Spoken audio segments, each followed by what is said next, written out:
ব্যক্তির নামে কোনো স্লোগান হবে না, একজনের নামে স্লোগান। কার নামে? আরো জোরে বলেন। আমাদের দেশের কিছু লোক ইমোশনাল, ওনা বলে নারায়ে রিসালা ইয়া রাসূলুল্লাহ। পাইছো কোত্থেকে এই সমস্ত ফালতু জিনিস? কোন নবীর নামেও স্লোগান হবে না।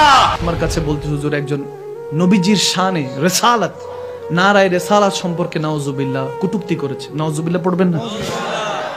না বুঝলে আর একটু বুঝে, আপনি সেই নবীর উম্মত যে নবীর উম্মত হওয়ার জন্য সমস্ত নবী প্রস্তুত হয়ে আছে। সুবহান, রেডিমেড। এই যে ছোট ছোট বাচ্চা আমার নবীর উম্মত, যে নবীর উম্মত হওয়ার জন্য ঈসা রুহুল্লাহ এই মুহূর্তে অপেক্ষা করছে। আপনার বিশ্বাস হয় না?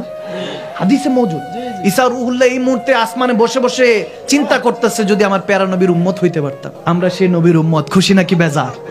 আরো জোরে খুশি নাকি বেজার? নারায়ে তাকবীর, নারায়ে রিসালাত। নারায়ে রিসালাত পছন্দ করেন? আমি বললাম নারায়ে তাকবীর, আল্লাহু আকবার। এটা আসছেই তো নারায়ে রিসালাত আমার নবীর থেকে, ইয়া রাসূলুল্লাহ। ঠিক কি?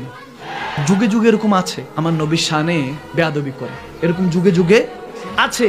আমার নবী বলছেন প্রত্যেক যুগে একটা না একটা ফেরাউন থাকবে। কি থাকবে? নবীর যুগে ফেরাউন ছিল আবু জাহেল,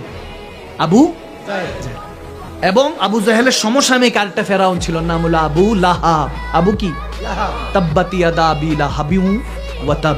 সে বলছে আমার নবীর যাতে দুই হাত ধ্বংস হয়ে যায়। নাউজুবিল্লাহ, নাউজুবিল্লাহ। আরো জোরে বলেন না।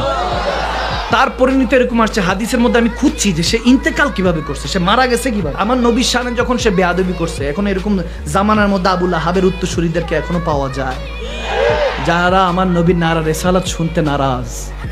ঠিক কিনা? যেখানে তাওহীদের কথা, নারায়ে তাকবীরের কথা, সেখানে নারায়ে রিসালাত। আমার রাসূলের উম্মতটা আওয়াজ দিবে নারায়ে রিসালাত ইয়া রাসূলুল্লাহ। আছে উম্মত, আমার নবীর গোলামরা এখনো আছে, নবীর জন্য আছে, আল্লাহর জন্য আছে। আছে কি নাই? কিয়ামত পর্যন্ত নামাজের মধ্যে মুমিন বান্দারা তাব্বাত ইয়াদা আবি লাহাবি ওয়া তাব আওয়াজ দেন। সবাই কি করতেছে? নামাজে পড়ে না? তা আল্লাহ আবু লাহাবরে গালি দিলা, এটা নামাজের ইবাদত বানাই দিলা।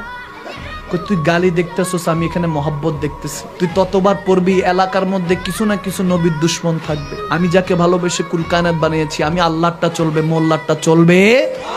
আমি আল্লাহ জারি করে দিয়েছি আবু লাহাব এবং তাদের উত্তরসূরিদেরকে সারা জীবন নামাজে বৈশা আমার ইবাদতে গাইল্লাবি। সুবহানাল্লাহ বলেন। গালি দিতে থাকবি, যারা আমার নবীর দুশ্মন তারা জ্বলতে থাকবে। ঠিক না? আবু লাহাবের এমন হয়েছে, বদরের যুদ্ধে যাওয়ার কথা। এখন দেখতে কিন্তু তার চেহারা অনেক সুন্দর ছিল। এখনকার যেরকম আবু লাহাব দেখবেন দেখতে অনেক সুন্দর আছে, বেয়াদবি করে যে আপনি যে হুজুর নবীজির শানে বেয়াদবি করে, চেহারা সুন্দর হয় কেমনি? সুন্দর আবু লাহাবের চেহারাও ছিল, সুরখ রং